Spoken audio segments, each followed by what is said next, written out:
He threw a newborn into the lake, claiming it violated HOA rules. But Bryce Mills, the fake HOA cop terrorizing our neighborhood, didn't know one thing. The baby's father was Jason Callow, a former Navy SEAL with nothing left to lose. What happened next wasn't justice. It wasn't revenge. It was something far colder. And by the end, you'll understand why no one ever crosses a SEAL twice. The sun was just beginning to rise over Lakewood County, casting a soft amber glow across the rooftops and dew-soaked lawns. The air was still, the kind of quiet you only get right before the world wakes up. Birds stirred in the trees. The occasional hum of sprinklers filled the silence. In his backyard, Jason Callow stood by the grill, flipping pancakes with one hand and holding a baby monitor in the other. After 12 years serving in the Navy SEALs, he had traded war zones for waffles and early morning breakfasts, and he liked it that way.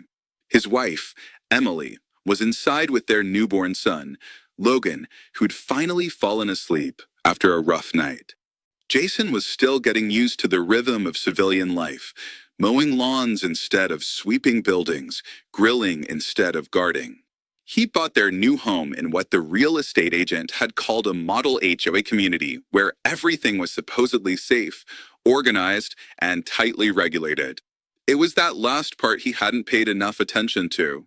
Jason liked the quiet life until he met Bryce Mills. The man patrolled the neighborhood like a sheriff, but his uniform was fake. His authority? A lie. And his next target? Logan's stroller, left, unapproved by the lake. Bryce wore a patched-up security uniform with fake credentials, carried a clipboard like it was a badge, and strutted through the neighborhood like he was sheriff of a one-house town. He handed out warnings about mailbox colors and sidewalk chalk like they were federal citations. Jason had seen men like him before, not in uniform, but attitude, delusions of authority, control freaks who cracked when the world didn't bow to them. Still, he never thought Bryce would become a real threat. That morning, Jason was flipping the last pancake when Logan's soft gurgle crackled through the monitor. He smiled, wiped his hands, and stepped inside to grab a bottle from the warmer. It couldn't have been more than 30 seconds, just long enough for a predator to move. But Bryce had no idea what waited in Jason's lockbox. Then, tires screeched. A roar tore through the peaceful air, followed by a metallic crunch. Jason's instincts snapped to life. He dropped the bottle, bolted to the porch, and froze. At the edge of the driveway, Bryce Mills stood next to a dusty white pickup with a magnetic HOA enforcement sign slapped on the door.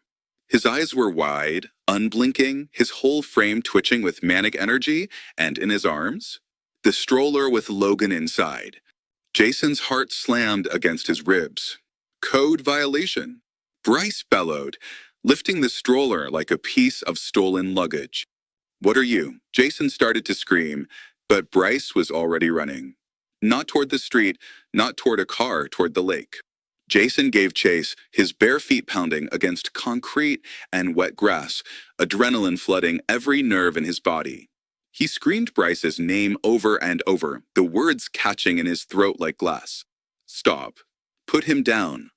They reached the lake in under 15 seconds. Jason was maybe 3 steps behind when Bryce stopped at the edge. HOA regulations, Bryce roared, voice cracking, pupils wild. No unapproved objects left in public view. And with both hands, he heaved the stroller into the water. There was a splash silence. Then he vanished into the trees, into the fog. Jason didn't even pause. He dove. The world stopped. Time collapsed into a single frozen breath. As the stroller sank into the lake's still surface, the water rippled once, then swallowed it whole. No sound, no movement, just a deafening stillness that shattered every law of nature. Jason didn't think. He didn't scream. He didn't even breathe. He moved. It was instinct, not decision. A body trained for combat, now responding to something far more primal. He hit the water like a missile, slicing through the icy surface in one clean dive. The cold was sharp, but he didn't feel it. What burned in his veins wasn't temperature. It was terror. His muscles knew what to do. His mind didn't. All he could see was the shadow of that stroller disappearing into the deep.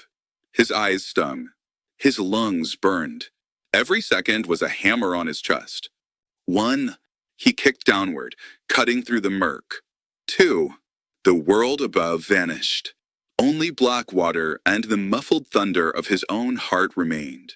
3, a glimmer, the metal bar of the stroller, half buried in silt. 4, he grabbed it, yanked. It was stuck. 5, he repositioned, dug his boots into the lake bed, and heaved. 6, it came loose. He surged upward, cradling the tiny form with both arms. 7, he broke the surface with a gasp, sucking in air and dragging Logan's limp body to his chest. The baby was still too still. Jason stumbled toward the shore, half swimming, half running through the shallows, water slushing around him, dripping from his hair, eyes, mouth. He laid Logan gently on the grass. The child didn't move. Jason's hands trembled as he pressed Logan's tiny chest. Once, no breath. Twice, a gasp. Water sprayed from the baby's lips as he wailed, the sound slicing through the silence. Jason didn't sob, didn't collapse, because in that moment, he wasn't a father. He was a weapon, and Bryce had just pulled the trigger. The cry turned into a breathless whimper, then into sobs, the most beautiful sound Jason had ever heard. He held his son tighter than he'd ever held anything in his life. Alive. He was alive. Jason didn't speak for a long time. He just stared at the trembling little chest rising and falling against his own. Every instinct told him to cry, collapse, thank the sky for what he'd just pulled back from the edge. But he didn't cry. He didn't collapse. Because something inside him had changed. Something old had returned. He stood up slowly, cradling Logan with one arm. With the other, he pulled off his jacket, the heavy Navy-issue field coat he hadn't worn since leaving service, and wrapped it around the baby. His hands no longer shook. His breath no longer came in gasps. His gaze turned hard, steady, focused. The file labeled Cullo held more than photos. It held a death warrant. Jason looked across the lake, scanning the trees, the roads, shadows. Somewhere out there, Bryce was still walking free. I'm going to find him, Jason whispered, voice low and steady. There was no rage in his tone, no screaming, just certainty. He pressed a kiss to Logan's forehead, and in that moment, the man who'd left combat behind ceased to exist. What remained was something colder, sharper, silent fury wrapped in discipline. And it wasn't going away. Bryce Mills was no ordinary troublemaker. He wasn't a prankster playing dress-up or a harmless eccentric patrolling the streets for fun. He was something darker, something fueled by rejection, bitterness, and a twisted obsession with control. Bryce dragged the stroller toward the lake, just like he'd practiced. Weeks earlier, Helen had seen him waist-deep in the water, drilling like a soldier. But this wasn't training. This was his war. And Jason? The enemy he'd chosen. Years ago, Bryce had been a night shift warehouse guard, fired after a string of complaints involving intimidation and physical aggression. No formal charges had stuck, but everyone who worked with him remembered the look in his eyes when he was told he no longer had authority. It wasn't disappointment. It was rage. After that, he disappeared from most people's radar, moved into a small camper trailer tucked behind the woods at the far end of the neighborhood. Land technically outside city zoning. From there, he built his fantasy. He called it the HOA Tactical Unit. Most laughed it off at first. He printed fake citations and slipped them into mailboxes. He created violation tags for things like excessive grass density and unauthorized garden gnomes. But then he started showing up on doorsteps in uniform, dark navy jacket, boots, knockoff badge on his chest, and knocking hard. He carried a clipboard, radio, flashlight, everything to look official. What followed were fake inspections, nighttime rounds with a flashlight beaming through windows, and loud declarations about property code compliance. He even claimed he had escalation powers if residents didn't cooperate. Most neighbors found it unsettling, but they let it slide. No one wanted confrontation. Some thought he might be mentally unwell, others feared retaliation. A few even obeyed his warnings, cutting bushes, repainting fences just to avoid the knock at their door. But when Logan ended up in the lake, everything changed. Silence turned into whispers, whispers into stories, stories into statements. People began coming forward quietly, carefully. Not to the police, not yet, but to someone they knew could act, Jason Callow. A neighbor named Helen, who lived near the woods, recalled seeing Bryce standing waist deep in the lake in full uniform weeks earlier, as if performing some twisted drill. Another man, Aaron, mentioned he'd seen Bryce dragging crates to a hidden shack behind the ridge. A teenage boy admitted he'd once been followed home by Bryce late at night, with the man scribbling something on a notepad every time the kid looked over his shoulder. One woman even produced a photo snapped from a distance of Bryce inside a backyard measuring grass with a ruler, holstered object visible on his hip. No one had acted before, but now they wanted to be heard. And Jason listened. He didn't take notes. He didn't ask for dates or times. He just listened, expression cold and eyes locked as the picture came together. Each piece fit into a growing outline of a man who had stopped pretending long ago. Bryce believed he was law and the world was supposed to obey. Jason wasn't collecting evidence. He wasn't building a case. This wasn't for the courtroom. It was for something else. Something quieter, quicker. Justice measured by the only code Jason had ever truly trusted. The kind you don't write down, the kind you carry. Jason found the trailer 2 days later. It was buried deep beyond the ridge where trees grew thick and the land dipped into a forgotten patch of woods just past the edge of the neighborhood. Overgrown weeds clawed at the tires. Rust spread like a disease across the faded shell. To most it looked abandoned, just another relic left behind by time. But Jason saw the faint trail in the dirt, the fresh boot prints, the faint hum of a battery-powered generator ticking from somewhere inside. He didn't knock. He opened the door and stepped in slow, every movement deliberate. What greeted him wasn't a home. It was a shrine. The walls were covered in newspaper clippings, neighborhood newsletters, printed emails. Faces of residents pinned under red string like a crime drama gone rogue. There were maps of the area, each one marked in detail. Property lines, fence heights, security camera angles. Sticky notes filled every corner. Some scribbled with names, others with words like non-compliant, visual threat, repeat offender. And in the center of it all, on a makeshift plywood table lit by a desk lamp, sat a single file folder labeled in thick red block letters, Callow. Jason stared at it for several seconds before reaching out. Inside, the first page hit like a punch to the chest. A photo of Logan, no more than a week old, taken from a distance. Grainy, tilted, but unmistakable. Underneath, written in jagged red marker, was one word, mutant. Jason's hands tightened around the paper. Beneath the photo were printouts, his own social media posts, service records pulled from open sources, diagrams of his backyard, the layout of his home, even the serial number from the mailbox he'd installed just last month. Everything about his life, down to the brand of car he drove, was in this file. And that meant only one thing.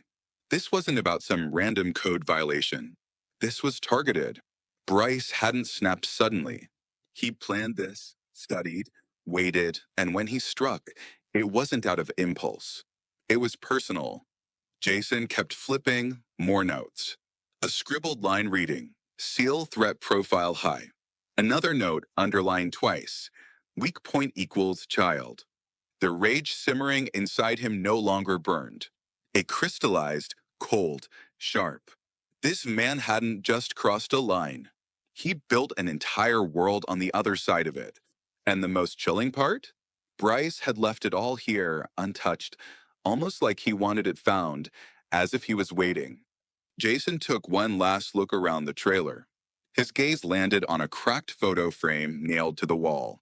It held a black and white image of a much younger Bryce standing in what looked like a security guard uniform. The glass was broken. Beneath it, scrolled in pen, was a phrase, "Order is earned, not given." Jason turned, stepped outside, and closed the door behind him. He knew what this was now. This wasn't some act of madness. It was a challenge, and Jason had already accepted. The house was quiet. Emily and Logan were asleep in the back room, safe and warm under the soft hum of the baby monitor. Jason moved through the hallway like a shadow, not making a sound. He didn't flick on the lights. He didn't check his phone. Everything he needed was already in his mind, mapped, measured, resolved. He stepped into the study and closed the door behind him. Then, with one hand, he reached beneath the bottom shelf of the cabinet, pressing his thumb into the hidden magnetic panel. A soft click echoed in the dark. The floorboard lifted. Inside, a steel lockbox bolted to the foundation. Jason entered the code with muscle memory alone. The lid opened. There it was. Glock 19, matte black, standard issue, clean, balanced, and absolutely reliable. It had been with him through 3 deployments, coastlines, rooftops, drop zones, and now it waited once more, ready, not for war, but for resolution. He lifted it carefully, ran a cloth across the slide, and chambered around. The sound was soft, precise, a sound that didn't echo, but stayed with you. 17 rounds. He checked them one by one, counting not with numbers, but breath. Every click of a magazine spring reminded him who he was. Beneath the quiet smiles and grilled breakfasts. Beneath the baby carrier and friendly nods to neighbors. Beneath the new lawn, the painted porch, the American flag fluttering gently outside. He was trained for moments like this. Not in rage, not in panic, but clarity. Jason holstered the Glock and walked to the closet. From the back, he pulled gear he hadn't touched in years. Boots that didn't squeak, a field jacket with pockets that remembered how to stay silent, and a cap pulled low over his eyes. He looked in the mirror just once. The reflection wasn't the suburban father. It was the man who knew how to read the ground, predict movement, control breath, and end chaos before it spread.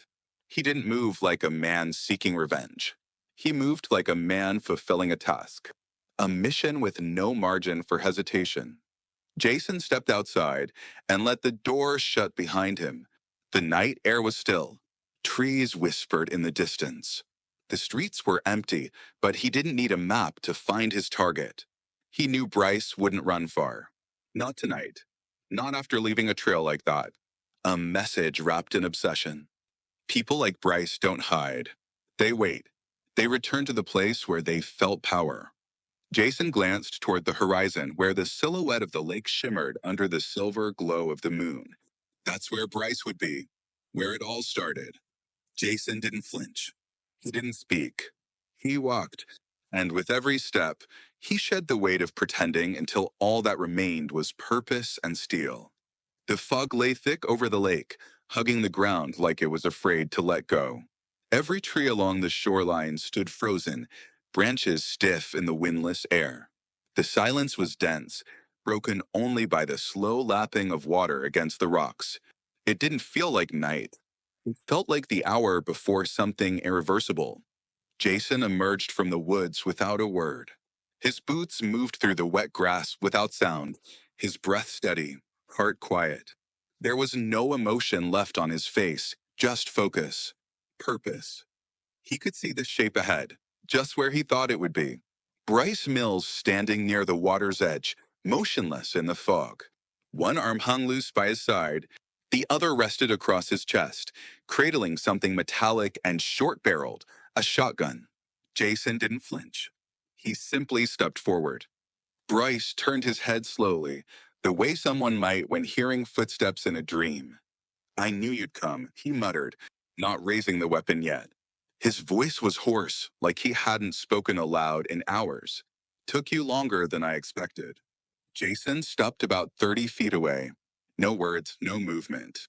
Bryce smiled faintly, something in his face cracked and glassy. You think you're the judge here? I did what your precious HOA was too weak to do. I brought order. Still, Jason didn't speak. Bryce's hand twitched. He raised the shotgun, fired. The blast shattered the fog, tearing through air and underbrush. It missed. Jason was already to the left, moving on reflex, feet hitting the dirt with the balance of a man who'd run operations in deserts, jungles, mountains. His pistol came up, not rushed, not panicked, like a craftsman lifting his tool. First round hit Bryce in the shoulder. The second struck his thigh.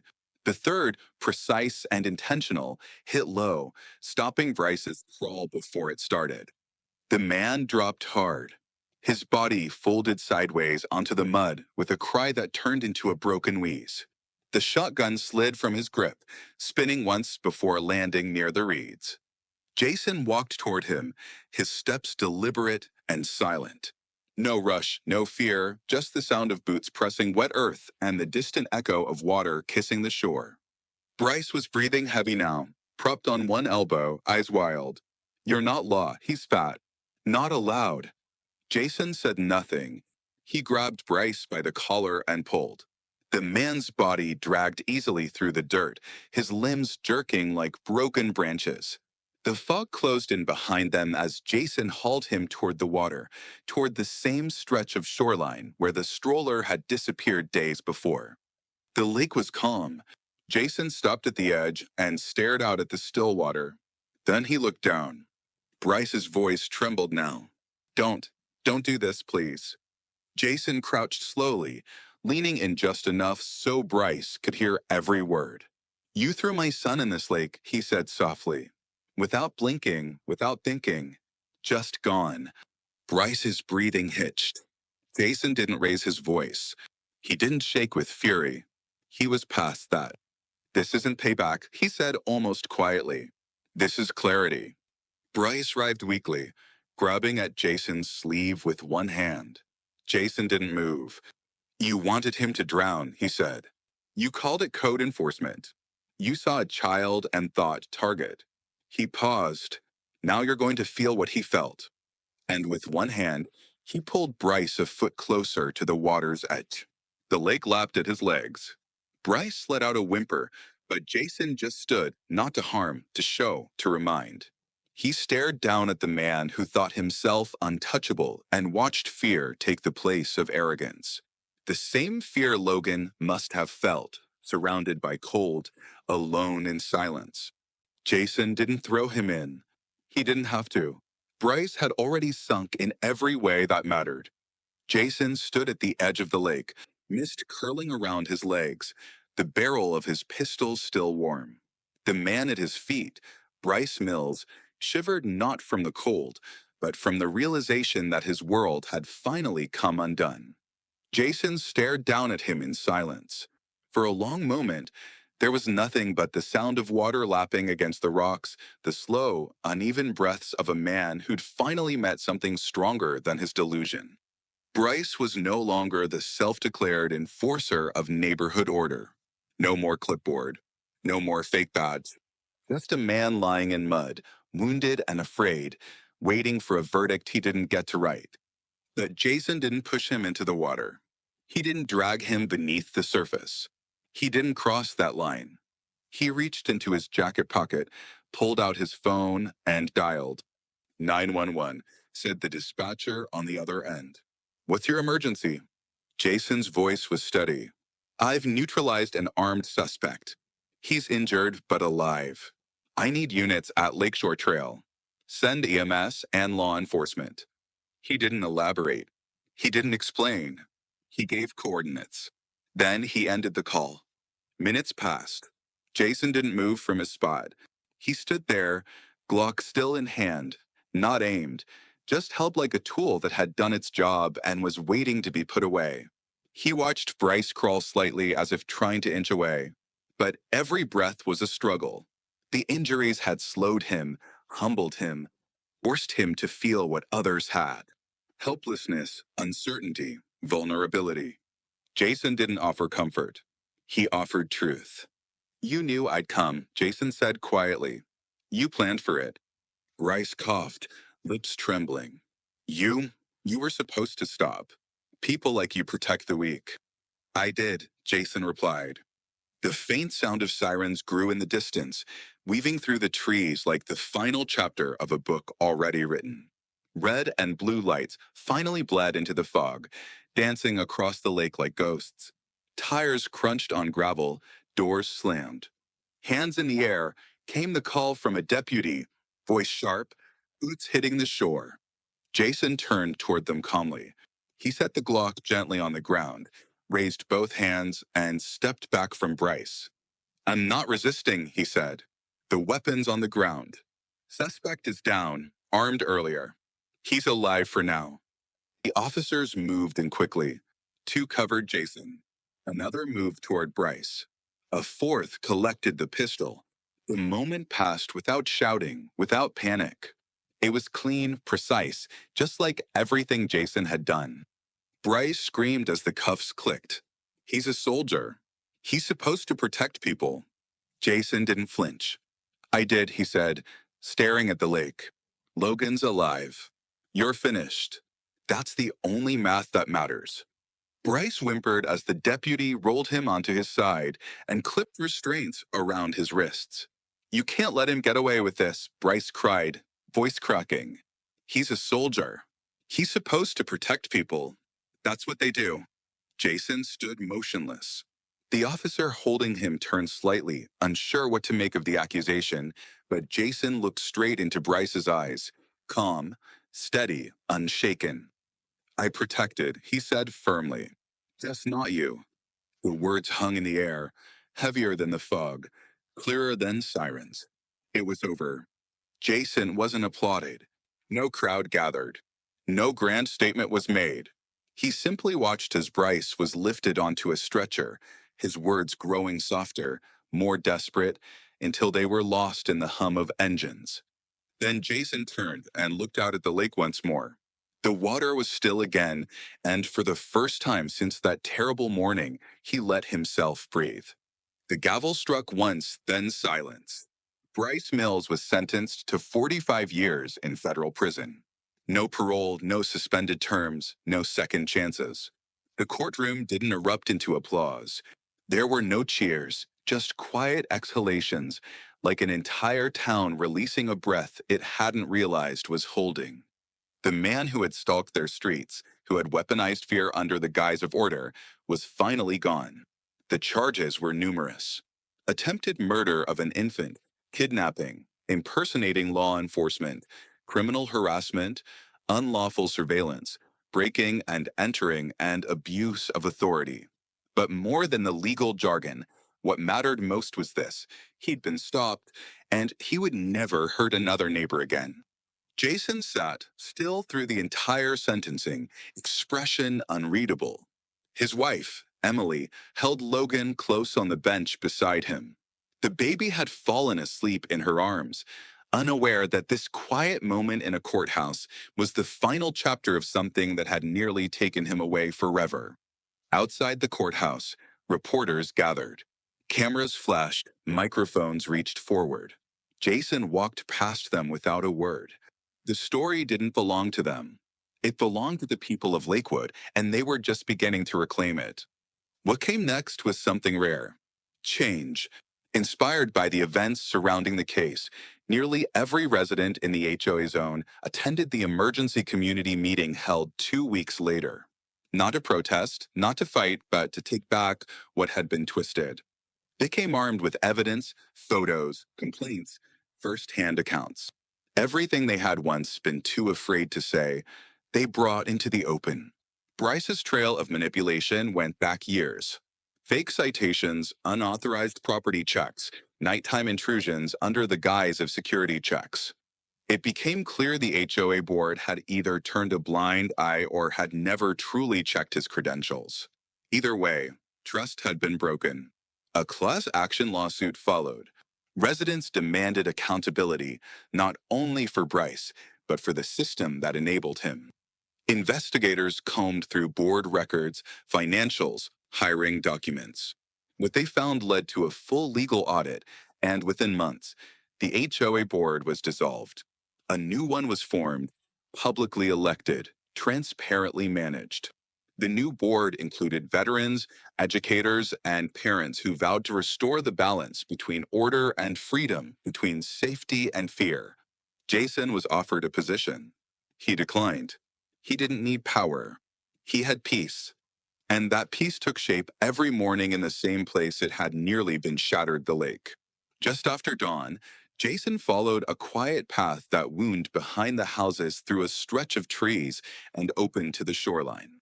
He carried Logan in his arms, sometimes sleeping, sometimes blinking at the rising sun. The boy had grown stronger with each passing week. His laugh had returned, his breath no longer trembled. They stopped at the water's edge, where the mist now seemed gentler, the lake calmer. Jason knelt on one knee and pointed toward the horizon. "That's where you almost didn't get to see the world," he said softly. "But you did because you're stronger than what tried to stop you." Logan gurgled, reached up, and wrapped his fingers around his father's thumb. Jason smiled.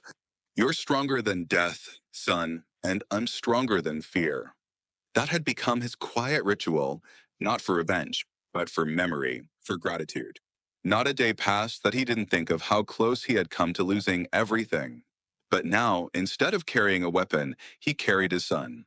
Instead of watching his six, he watched the sunrise. He hadn't forgotten who he was. He had simply chosen a different mission. And in that choice, he found more strength than any battlefield ever gave him. The lake was calm now, but every morning, Jason brought Logan back to the water, not to remember the fear, but to prove it had lost.